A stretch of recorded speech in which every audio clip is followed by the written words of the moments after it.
Right, what's happening with Rome 2's multiplayer? Well, we don't really know yet. They thought telling us about all the factions we can't play in vanilla was more important.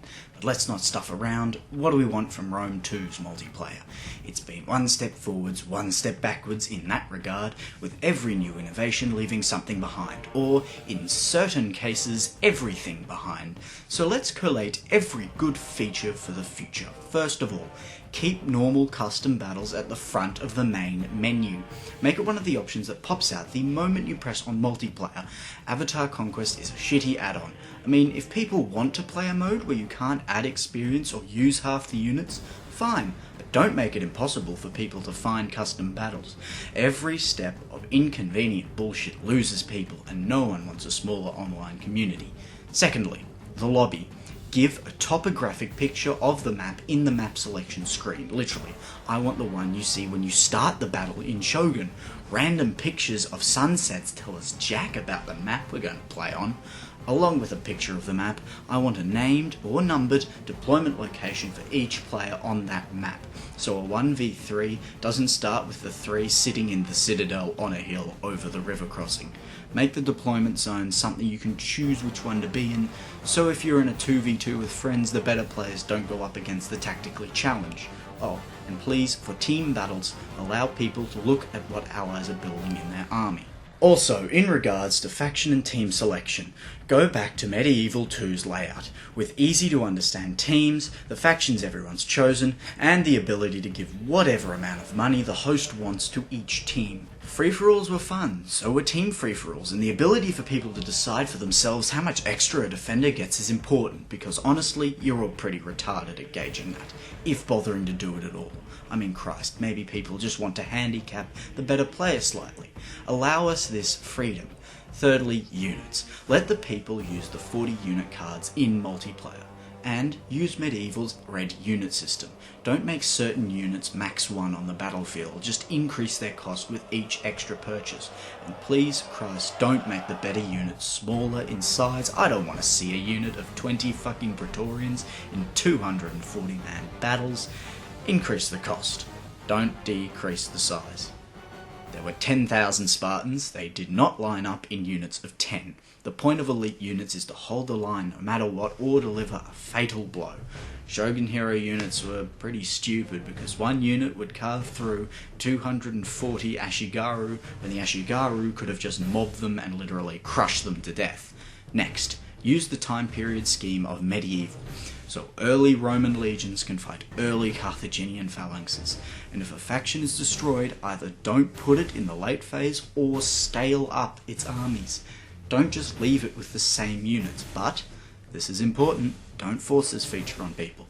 If I want to play a match with Triton armed with deadly throwing twigs against cataphract elephants, let me. Also, don't give specific units bonuses for universal conditions. Give them bonuses for terrain types that clever players take advantage of and mold tactics around. For example, how cavalry are weak in trees. This problem's a bit more confusing, let me explain it. In Rome 1, a lot of desert factions had units with traits like combat bonus in desert or combat bonus in heat.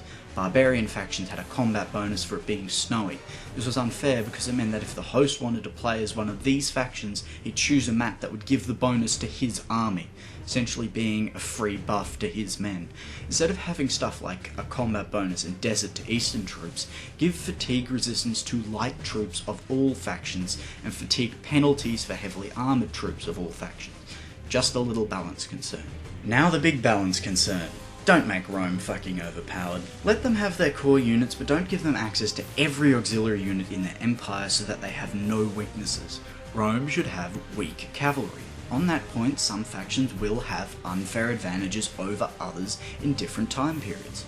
270 BC Rome would be hopeless in an open plain against Parthia. Make a mode, one that you can select mind you, not one forced on people, whereby only factions in contact during that time period could fight each other, so you don't have to buff unfairly. It seems shitty, but it means that early Rome's hopeless cavalry is a viable weakness for factions like Carthage and Averni, so it's fun to verse those factions, but not making it a death sentence of versing Parthia or Seleucia. add the choice to limit the factions like this in the game setup, and when people hover over the greyed out factions, have a pop-up explaining why they can't be played in regards to the host's choice of faction. A possible feature to add for this is mercenary mode, where after making your army, you get to see your opponents and vice versa, and then you get an additional whatever amount of money decided beforehand that you can use to buy mercenary units from the entire game to build up on your weaknesses, i.e., oh, he's got nothing but cavalry, better get some pikemen.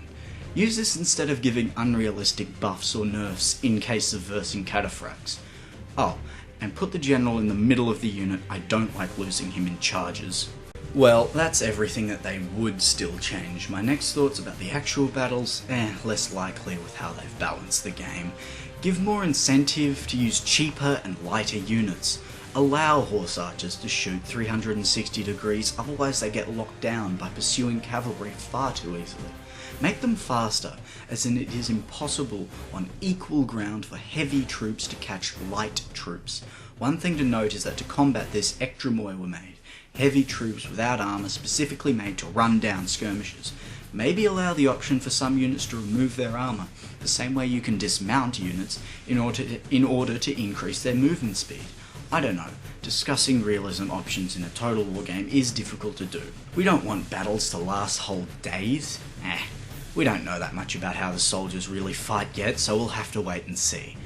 But whatever you do, for Christ's sakes, cut down on the fuck about time in multiplayer.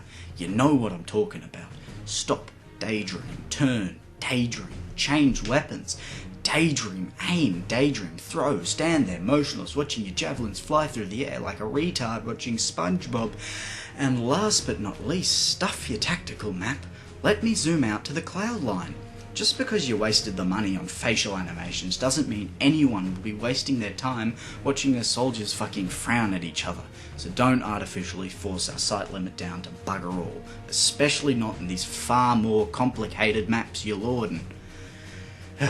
Thanks for watching. Why not watch me other 2 videos on the failings of Empire and why I'm pissy about the DLC? Blimey, you could even subscribe. I'm bound to put out cat videos eventually.